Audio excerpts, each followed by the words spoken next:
हमारे घरों में उपयोग किया जाता है, जो ट्रांसफार्मर लगा होता है, वो ट्रांसफार्मर कैसे होता है, वो स्टेप डाउन ट्रांसफार्मर लगा के फिर उसके बाद हमारे घरों में बिजली डाला जाता है।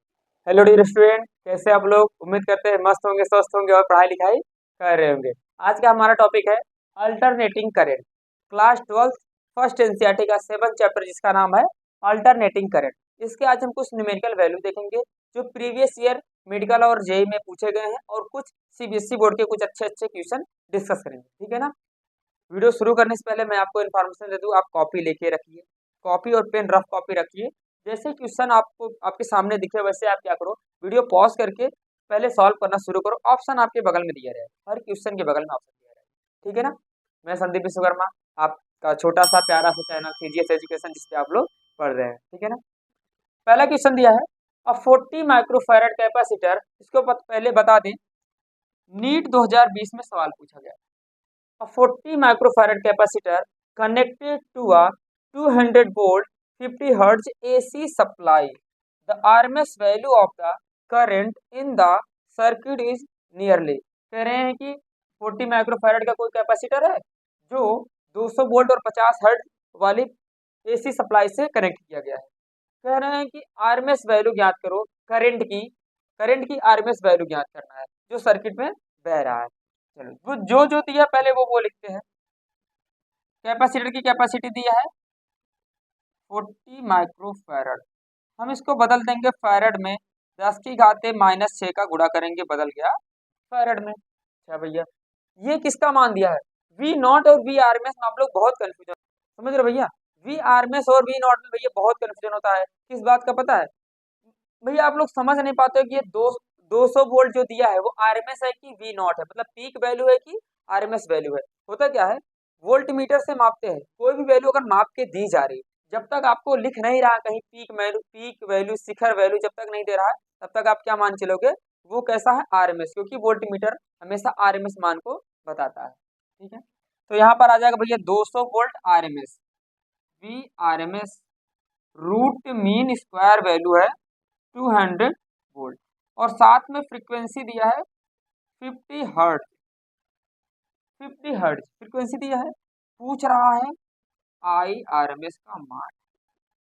आई आर एम एस आप लोग डीसी में सॉल्व करते थे, V बराबर आई आर सिंपल सा आ जाता था। यहाँ पर क्या लिखेंगे? V R M S equal to I R M S into Z. Z को बोलते हैं इम्पीडेंस ऑफ सर्किट। क्या बोलते हैं भैया? Impedance of circuit. Impedance of circuit क्या होता है? जितने भी सर्किट में जितने भी अवयव लगे हैं, चाहे इंडक्टर हो गया, कैपेसिटर हो गया, रेजिस्टेंस हो गया, तीनों का क्या होता है? ये तुल्य प्रतिरोध बताता है। ठीक है ना? तो यहाँ पर क्या लगा है भैया? कैपेसिटर लगा है, कैपेसिटर को लिखते हैं X C, reactance of capacitor X C. यहाँ से हमें आई आर एम एस चाहिए, आई आर एम एस बराबर वी आर एम एस बटा एक्सी। अब एक्सी का मान क्या होता है?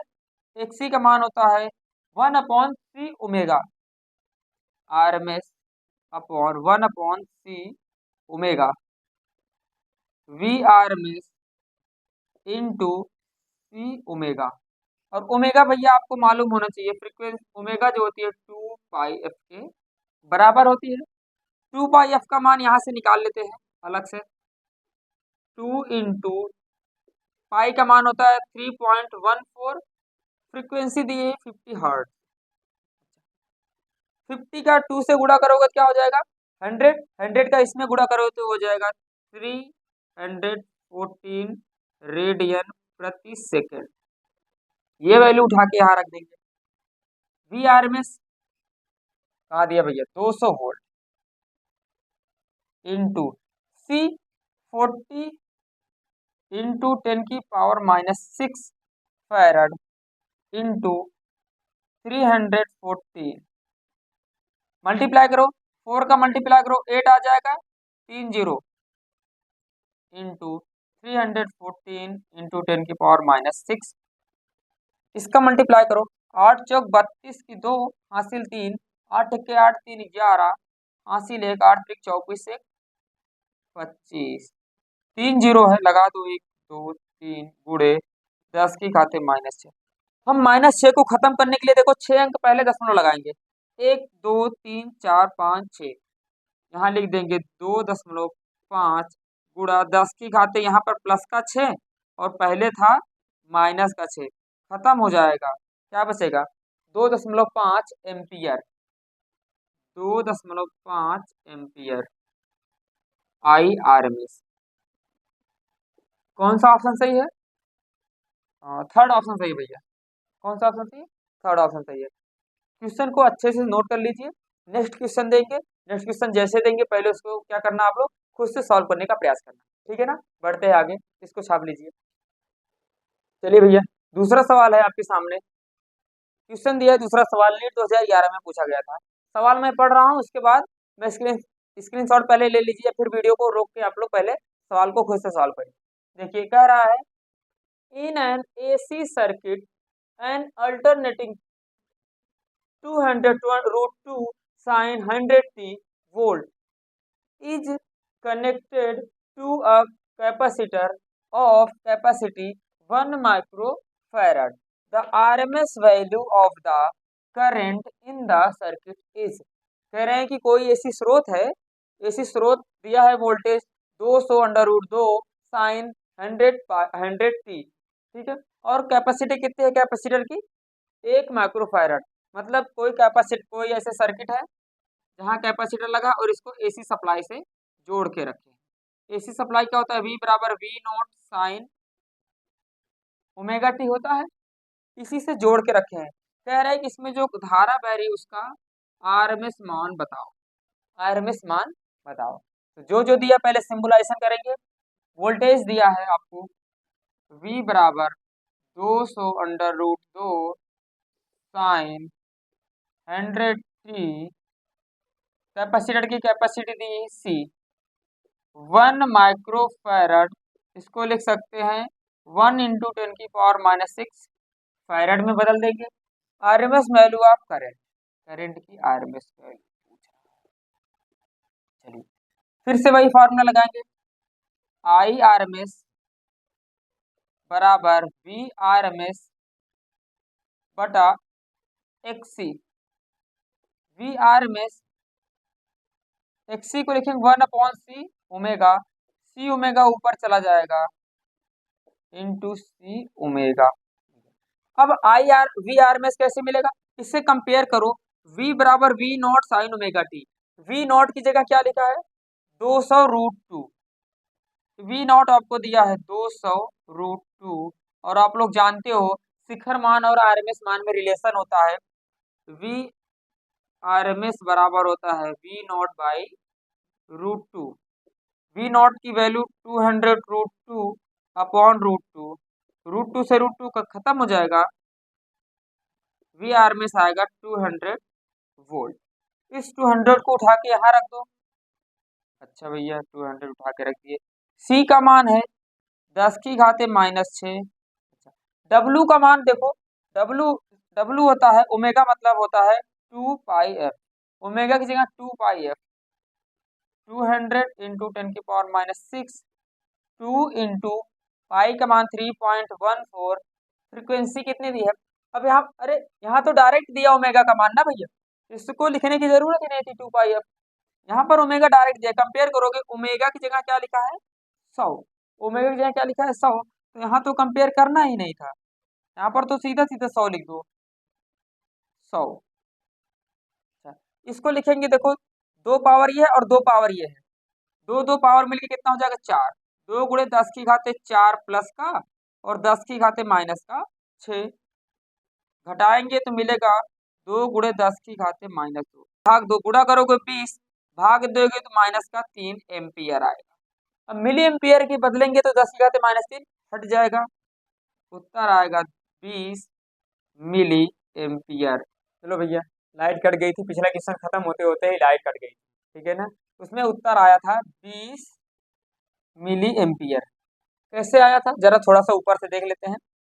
20 × 10⁻³ एम्पियर था, एम्पियर को मिली एम्पियर बदलोगे तो 10⁻³ का गुणा करोगे, क्योंकि 1 एम्पियर में 10⁻³ मिली एम्पियर होता है, ये दोनों कट जाएंगे, 20 मिली एम्पियर आया था। और ये आपके फोर्थ ऑप्शन में दिया गया था 20 मिली एम्पियर। ठीक है ना भैया। चलिए नेक्स्ट क्वेश्चन देखते हैं। उम्मीद करते हैं लाइट बनी रहेगी। लाइट का क्या कर सकते हैं, अपने हाथ में क्या है, अपने हाथ में तो लाइट है नहीं, जो चीजें हैं वही करेंगे, है ना। तो अगला क्वेश्चन है, a capacitor of capacity C has reactant X if capacitance and frequency become double. किसको किसको डबल कर रहे हैं, कैपेसिटेंस और फ्रीक्वेंसी को डबल कर रहे हैं।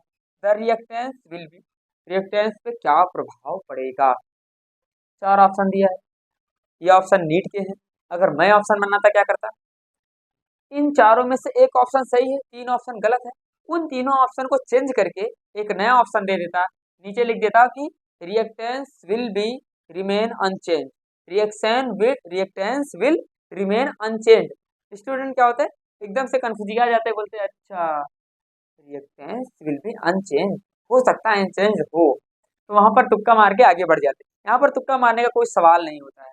और देखते हैं, पहले कैपेसिटर की कैपेसिटी सी थी, पहले जो कैपेसिटेंस था वो कितना था भैया, सी था, और रिएक्टेंस जो था एक्सी, एक्सी पहले था वो एक्स था, और मान लो फ्रीक्वेंसी पहले एफ रही होगी, फ्रीक्वेंसी पहले थी एफ। ठीक है, कह रहे कैपेसिटर को दो गुना करो, मतलब सी डैश जो हो जाएगा वो 2C, और रिएक्टेंस हमें पूछ रहा है हमसे कितना होगा, और फ्रीक्वेंसी जो हो जाएगी वो 2F हो गई। रिलेशन क्या होता है, एक्सी बराबर, अभी पिछले क्वेश्चन में आया था 1/C ओमेगा, एक्सी बराबर 1/C, ओमेगा को लिखते हैं 2πF। अब 2 तो कांस्टेंट है, पाई भी कांस्टेंट है, क्योंकि 3.14 क्या होती है, न्यूमेरिकल वैल्यू है, वो भी constant. X C inversely proportional to C and F, खेल बन गया हमारा, सी एंड एफ। फ्रीक्वेंसी को आप बढ़ाइए, इंडक्ट क्या होता है, रिएक्टेंस घट जाएगा। कैपेसिटर की कैपेसिटी को बढ़ाइए, ये फिर से घट जाएगा। इसका मतलब इनको बढ़ाओगे तो ये घटेगा, इनवर्स रिलेशन है। अच्छा भैया, इनवर्स रिलेशन है, तो फ्रीक्वेंसी को डबल कर रहे हो, सवाल को मारो गोली, ऐसे बताओ मुझे बानी। फ्रीक्वेंसी डबल किए, ये आधा हो गया, कैपेसिटर को भी डबल किए, ये आधा और हो गया, तो कितना हो जाएगा, 4 टाइम्स घट जाएगा, 4 टाइम्स घट जाएगा। उत्तर आ गया आपका सी। आइए सॉल्व करके देखते हैं। अच्छा, पहले पहले क्या होता था, ये नॉर्मल था, नॉर्मल था, जब बढ़ा घटा नहीं रहे थे, जब बढ़ाएंगे तो एक्सी डैश आएगा 1/C डैश ओमेगा डैश। अच्छा भैया, सी डैश को लिखेंगे 2C, इंटू ओमेगा को लिखेंगे 2πF dash, 1/2C 2π into F dash को लिखेंगे 2F, 1/2πFC इंटू 1/4, ये दोनों निकालिए बाहर। अच्छा, 1/2πFC एक्सी के बराबर है, और एक्सी किसके बराबर है, एक्स के बराबर है, तो यहाँ से जो नया एक्सी डैश आएगा x/4। सवाल तो सॉल्व करने की आवश्यकता थी ही नहीं, वो तो जबरदस्ती सॉल्व कर दी, है ना। सवाल सॉल्व करने की बिल्कुल भी आवश्यकता नहीं थी। देखो भैया, आपको क्या होता है, 180 क्वेश्चन मिलते हैं नीट के पेपर में, उसमें क्या होता है 180 मिनट होता है, सारा टाइम आप फिजिक्स में बर्बाद कर दोगे तो केमिस्ट्री बायो कहाँ से करोगे भैया।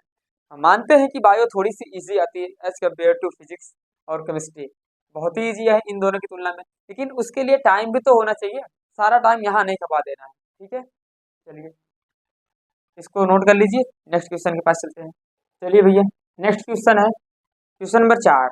आपसे कह रहा है कि which of the following combination should be selected, should be selected for the better tuning, better tuning के लिए कौन सा सेलेक्ट करना है, better tuning of an LCR circuit for using communication। Communication के लिए क्या होती है, हम चाहते हैं कि एक बेहतर फ्रिक्वेंसी आए, बेहतर फ्रिक्वेंसी मिले हमें, तो क्या चाहिए होता है, बेटर ट्यूनिंग के लिए हमें चाहिए, बेहतर कम्युनिकेशन के लिए क्या चाहिए, बेटर ट्यूनिंग क्या होनी चाहिए। इसके लिए एक टर्म होता है जिसे बोलते हैं क्वालिटी फैक्टर। क्या बोलते हैं भैया, quality factor, quality factor. Quality factor का आप लोग डायरेक्ट फार्मूला याद रखिएगा, होता है 1/R under root L upon C, ये होता है क्वालिटी फैक्टर का डायरेक्ट फार्मूला। मैं पहले भी बोल चुका हूँ और अब भी बोल रहा हूँ कि मैं फार्मूले पे ज़्यादा जोर नहीं देता हूँ, लेकिन अगर आप नीट के एस्पिरेंट है तो आपको ये फार्मूला याद रहेगा, तो आपके 10-20 सेकंड बच जाएंगे। नहीं याद है तो भी सवाल हम लगवा के दिखाते हैं। आओ आओ देखते हैं। क्वालिटी फैक्टर एक और तरीका होता क्या है? क्वालिटी फैक्टर अगर ये बड़ा वाला नहीं याद है तो आप याद रखिए XC/R या फिर XL/R, XC/R या XL/R। पहले इस न्यूमेरिकल को हम यहाँ से सॉल्व करके दिखा दें, फिर उसके बाद इससे हम ये ला के दिखाते हैं। क्या है भैया, क्या पूछ रहे हो? बेटर कम्युनिकेशन चाहिए, बेटर ट्यूनिंग चाहिए, मतलब क्वालिटी फैक्टर तुम्हारा हाई होना चाहिए, मतलब क्वालिटी फैक्टर जो होना चाहिए बहुत ही ज़्यादा होना चाहिए। अच्छा, क्वालिटी फैक्टर ज़्यादा होने का मतलब एल तुम्हारा बढ़ा रहा है क्वालिटी फैक्टर को, एल बढ़ा रहा है तो एल ज़्यादा होना चाहिए। एल मतलब इंडक्टर जो होना चाहिए वो ज़्यादा होना चाहिए, और घटा का होना रेजिस्टेंस जो है वो क्वालिटी को गिरा रहा है, तो रेजिस्टेंस को कम कर दो, और कैपेसिटर को भी कम कर दो। मतलब वह क्वालिटी फैक्टर अच्छा होगा जिसमें रेजिस्टेंस कैपेसिटर सबसे सस्ते लगे हों, सबसे कम लगे हों, और जिसमें इंडक्टर जो हो सबसे ज़्यादा लगा हो। चलो भैया खोजना शुरू करो। सबसे छोटा रेजिस्टेंस 20, 25, 15, 25, ये वाला मिल गया सबसे छोटा। अच्छा, इंडक्टर चाहिए सबसे बड़ा, इंडक्टर सबसे बड़ा। हाँ, बड़े मौके से इसी पे मिल गया, अगर दूसरे पे मिलता तो हमें चेक करना पड़ता, इसी पे इंडक्टर भी मिल गया। सबसे छोटा चाहिए कैपेसिटर, 35, 45, 30, 45, सबसे छोटा मिल गया ये। इसका मतलब डंके की चोट पे मैं कह सकता हूँ ये वाला कॉम्बिनेशन जो होगा वो बेटर ट्यूनिंग के लिए सही रहेगा, इसकी क्वालिटी फैक्टर सबसे ज़्यादा है। सॉल्व करना चाहते हो तो एक एक ऑप्शन को सॉल्व कर लेना, वैल्यू रख के उत्तर में देखना सबसे ज़्यादा यही आएगा। अच्छा, मामला गड़बड़ा तब जाता है, ये तो ऐसे डायरेक्ट बता दिए, मामला तब फंस जाता अगर इस ऑप्शन में भैया लिख देता 35 या फिर इसमें लिख देता 35, अब मामला फंस गया। अब इसको चेक करना पड़ेगा, या फिर क्या कर देता, इसको रखता, मान लो अभी क्या, अभी कितना था, 25 था जो भी था, शायद 25 था, 15, 25, 35 जो भी था, मान लो कितना था जी, चलो 15 ही कर देते हैं, मुझे याद नहीं रहा वैल्यू कितना था, 15 कर देते हैं, ठीक है ना। तो अगर अलग होता तो हमें चेक करना पड़ता, यहाँ से चेक नहीं करना पड़ेगा, उत्तर आ गया तुम्हारा सी। अच्छा, ये फॉर्मूला ना याद होता, ये छोटा वाला याद कर लो, यहाँ से उसको लेके आ रहे हैं। एक सी आपको पता है होता है 1/C omega, R into C omega, और ओमेगा आप लोग जानते हो, ओमेगा होता है 1/√LC, 1/√LC, 1/√LC ऊपर जाएगा तो मिलेगा LC, 1/R, LC ऊपर वाला, इसको अंदर ले जाओगे तो C का स्क्वायर, ये दोनों कटेंगे, क्या आ जाए भैया 1/R√L/C। उसी तरीके से इसको भी सॉल्व करोगे वही उत्तर मिल जाएगा, ठीक है ना। नेक्स्ट क्वेश्चन की तरफ बढ़ते हैं, इसको आप लोग अच्छे से समझ लीजिएगा, ठीक है ना भैया। चलिए चलिए भैया देखिए, क्वेश्चन नंबर 5 है, a potential difference across the resistance, capacitance and react and inductance are 80 volt, 40 volt and 100 volt respectively. मतलब जिसका नाम पहले आया उसका वोल्टेज पहले दिया है। पहले रेजिस्टेंस है तो रेजिस्टेंस का वोल्टेज 80 है, कैपेसिटर के अक्रॉस वोल्टेज है 40, और इंडक्टर के अक्रॉस दिया voltage 100 volt. In an LCR circuit the power factor of the circuit is, power factor भैया आपको मालूम होना चाहिए, कॉस फाई को बोलते हैं पावर फैक्टर, इसी को बोलते हैं भैया पावर फैक्टर। क्या बोलते हैं भैया, पावर फैक्टर। पावर फैक्टर निकालते कैसे, आपको मालूम होना चाहिए भैया, जो करंट होता है उसी की डायरेक्शन में होता है voltage across resistance, voltage across resistance और करंट के बीच क्या होता है, वो फेज डिफरेंस जीरो होता है, ठीक है, उसी फेज में है। और जो इंडक्टर होता है, इंडक्टर हमेशा करंट से 90 डिग्री आगे होता है, ये हो गया VL। और जो कैपेसिटर होता है वो हमेशा 90 डिग्री पीछे होता है, VC, 90 डिग्री पीछे हो गया। अब इन दोनों में से जो बड़ा रहेगा वो अपनी तरफ ले जाएगा, जो बड़ा रहेगा वो अपनी तरफ ले जाएगा। इसमें देखो बड़ा क्या है, पहले सबका मान रख देते हैं। वी एल दिया है, वी एल लास्ट में है, पहले क्या है resistance, V R, V R 80 volt, V C capacitor के क्रॉस वोल्टेज है 40 और इंडक्टर के क्रॉस वोल्टेज है 100 वोल्ट। इसका मतलब सी और एल में एल वाला ज्यादा है, तो नेट आएगा, इन दोनों का नेट आएगा इधर वी एल माइनस वी सी। ठीक है भैया, इसका खेल खत्म। अब यहाँ पे ये आएगा ये 5, इसी को बोलते हैं वी, क्या बोलते हैं वी नेट, वी नेट। यहाँ पर कॉस फाइव देखो, अगर फार्मूला याद होता तो डायरेक्ट लगा देते, कॉस फाइव बराबर क्या होता है R upon Z, R upon Z. R क्या है आधार है और ये क्या है कर्ण है, कॉस फाइव होता है आधार बटा कर्ण। अब याद रखिएगा, ये बार बार ना करना पड़े, आपको याद होना चाहिए। कॉस फाइव होता है आर अपॉन जेड, या फिर कह सकते हैं वी अपॉन, कह सकते हैं वी आर रेजिस्टेंस के cross voltage upon total net voltage. ठीक है, आओ कॉस फाइव का मान निकालते हैं। वी नेट क्या हो जाएगा, वी नेट यहां से निकलेगा अंडर रूट ये क्या है कर्ण का स्क्वायर बराबर लंब का स्क्वायर प्लस आधार का स्क्वायर। लंब क्या है V L minus V C का whole square, V L minus V C का होल स्क्वायर लंब का स्क्वायर प्लस आधार है वी आर का स्क्वायर। ठीक है, जो भैया लोग थ्योरी नहीं पढ़े हैं परेशान ना हो, सब कवर हो जाएगा क्वेश्चन के जरिए। वी एल दिया है 100 माइनस वी सी है 40 का स्क्वायर प्लस वी आर 80 का होल स्क्वायर। 100 में 40 घटाओगे 60 का स्क्वायर प्लस 80 का स्क्वायर। यहां से 10 को बाहर निकालोगे, अंदर क्या बचेगा 6 का स्क्वायर 6 से 36, 8 का स्क्वायर 8 ढाई 64, 64 और 36 मिलके हो जाएगा 100। 100 बाहर निकलेगा 10 और 10 गुणा 10 फिर से हो गया 100। इसका मतलब वी नेट आया आपके पास 100 वोल्ट। कितना आया भैया 100 वोल्ट आपका नेट वोल्टेज आया है। यहाँ पर रख दो वी आर कितना है, हाँ V R 80 volt upon 100 volt, कटेगा आ जाएगा 0.8।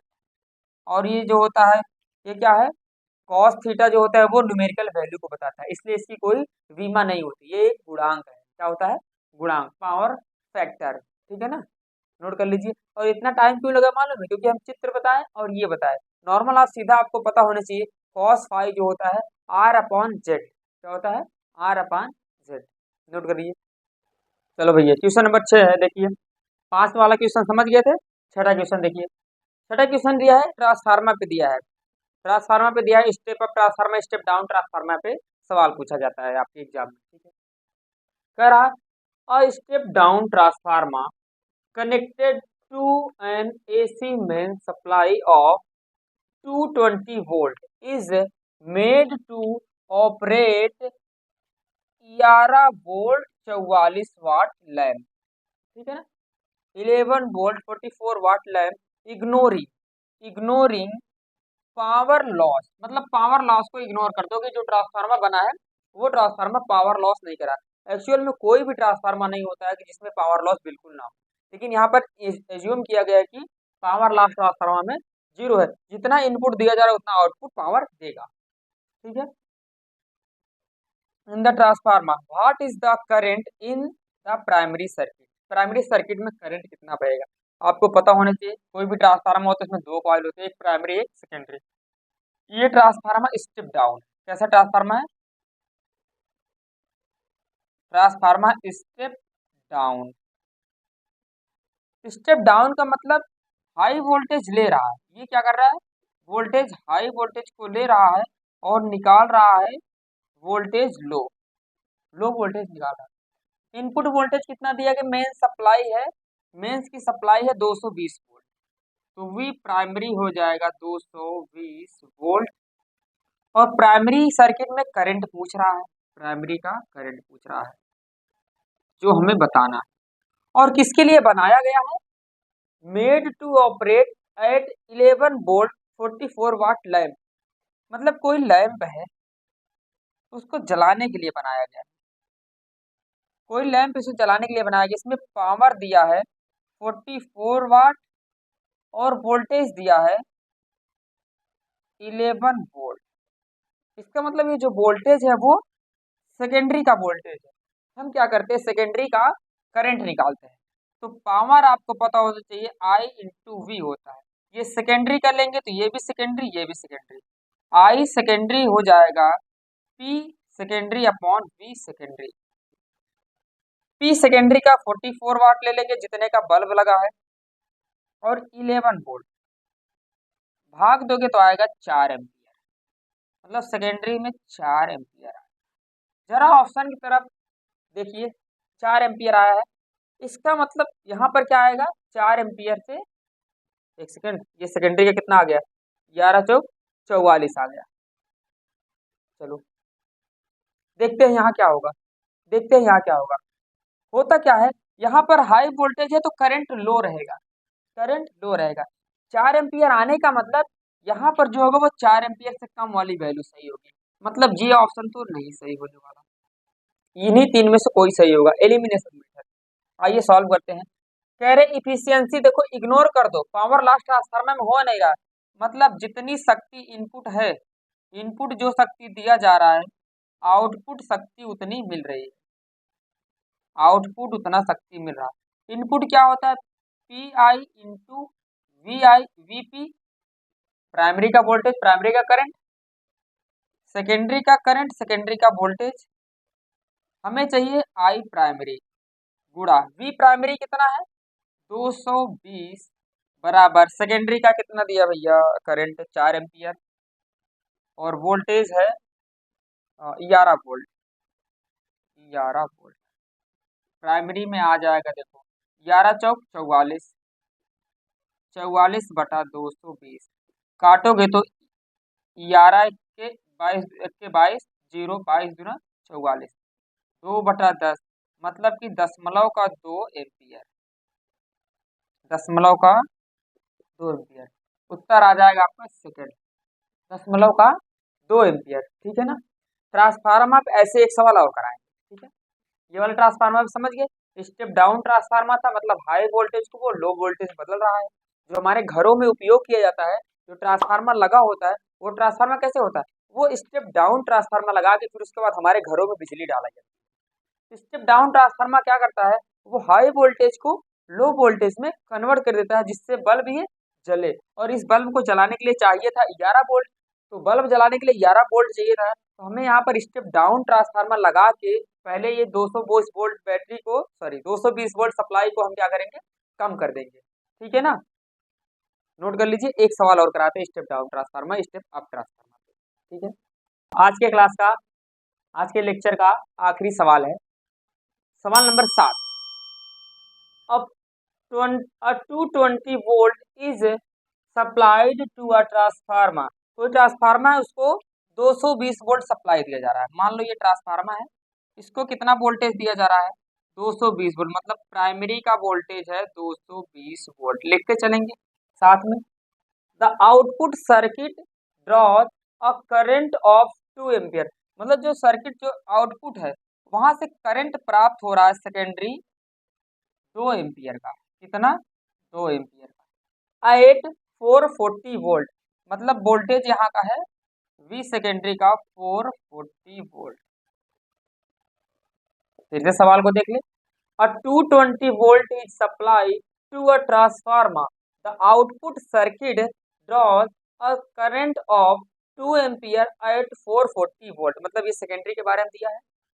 If the efficiency of transformer is 80%, इसकी इफिशियंसी है 80%, मतलब जितना लेगा उसका 80% कन्वर्ट करेगा, बाकी 20% लॉस कर दे रहा है। 20% क्या कर रहा है, लॉस, 20% लॉस, 20% लॉस कर रहा है। ठीक है। The primary winding of the volt, मतलब कह रहे हैं current draw by the primary winding. जो प्राइमरी वाइंडिंग की है, दो वाइंडिंग होती है, प्राइमरी और सेकेंडरी वाइंडिंग होती है। जो प्राइमरी वाइंडिंग है इसमें करंट कितना होगा, करंट कितना बहेगा। पहले अगर इफिशियंसी 100 थी तो प्राइमरी का इनपुट जो होता था वो आउटपुट के बराबर करते थे। यहाँ पर इनपुट आउटपुट बराबर नहीं रहेगा। यहाँ पर होगा क्या, जो इनपुट दे रहे हैं, इनपुट दे रहे हैं उसका 80%, उसका 80% क्या हो रहा है, आउटपुट में बदल रहा है। इफिशियंसी का फॉर्मूला होता है P output, P output upon P input. थोड़ा सा छोटा लिखना पड़ रहा है जगह की वजह से। आपके पास फार्मूला होता है पी आउटपुट अपॉन इनपुट। मतलब कि अगर मान लो 500 जूल 500 वाट सॉरी 500 वाट एनर्जी दी गई, 500 वाट की शक्ति दी गई, ये हो सकता है 400 वाट दे रहा, हो सकता है 350 वाट दे रहा, क्योंकि 100% एफिशिएंसी नहीं है। सवाल सॉल्व करते हैं। 80% लिखेंगे, 80 बराबर इनपुट के लिए लिखेंगे P बराबर होता है, P बराबर होता है वी आई, क्या होता है भैया, आई इंटू वी। तो प्राइमरी का लेंगे तो प्राइमरी दोनों रखेंगे, सेकेंडरी लेंगे तो सेकेंडरी रखेंगे। तो आउटपुट मतलब सेकेंडरी, सेकेंडरी के लिए आई हो जाएगा 2 एम्पियर, वोल्टेज हो जाएगा 440। एक बार फार्मूला ही लिख देते हैं। इफिशियंसी हो जाएगा पी आउटपुट हो जाएगा I secondary into V secondary upon I primary into V primary.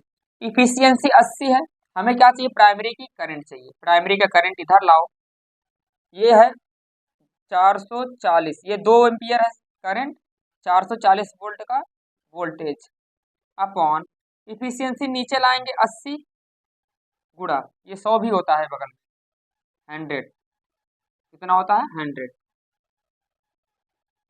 Into 100। Efficiency percent में दिया है तो 100 यहाँ लगाएंगे, ठीक है, इंटू 100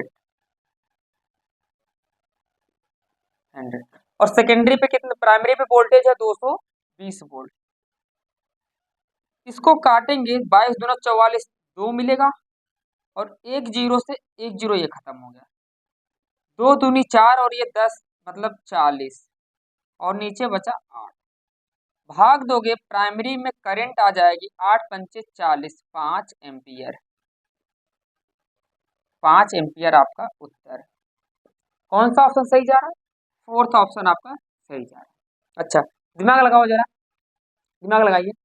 सवाल क्या कह रहा है, सवाल कह रहा है सेकेंडरी में, प्राइमरी में कितना है वोल्टेज 220 और सेकेंडरी जो निकाल रहा करंट वो 2 एम्पियर करंट निकाल रहा है। इसका मतलब ये कौन सा ट्रांसफार्मर है, देखो। अच्छा भैया 220 तुम पाए थे, 440 दे रहे हो, इसका मतलब ट्रांसफार्मर स्टेप अप है। कैसा है भैया, स्टेप अप ट्रांसफार्मर, छोटे से वोल्टेज को बड़े में कन्वर्ट करा, स्टेप अप कर रहा है। इसका मतलब करंट जो प्राइमरी का होगा वो कम होगा, 2 एम्पियर से कम जो रहेगा वही ऑप्शन सही होगा। देखो एग्जामिनर आपसे ज्यादा चालाक है, कोई भी ऑप्शन 2 एम्पियर से कम नहीं दिया है, ठीक है ना। 2 एम्पियर से सॉरी 2 एम्पियर से ज्यादा होना चाहिए, 2 एम्पियर से ज्यादा आया कितना, 5 एम्पियर, ठीक है। वीडियो को लाइक कर दीजिएगा, चैनल को सब्सक्राइब कर दीजिएगा। और इसका जो है नेक्स्ट पार्ट, और अभी सवाल कराने हैं, नेक्स्ट पार्ट एडवांस लेवल के लाएंगे। आप अगर 20-25 लोगों का कमेंट आ जाता है तो हम इसका 1 शॉर्ट वीडियो बना देंगे, इस चैप्टर का पूरा 1 शॉर्ट थ्योरेटिकल वीडियो बना देंगे, जिससे आप अच्छे से तैयारी कर लीजिएगा, ठीक है ना। मिलते हैं किसी नेक्स्ट वीडियो में, तब तक के लिए जय हिंद, वंदे मातरम।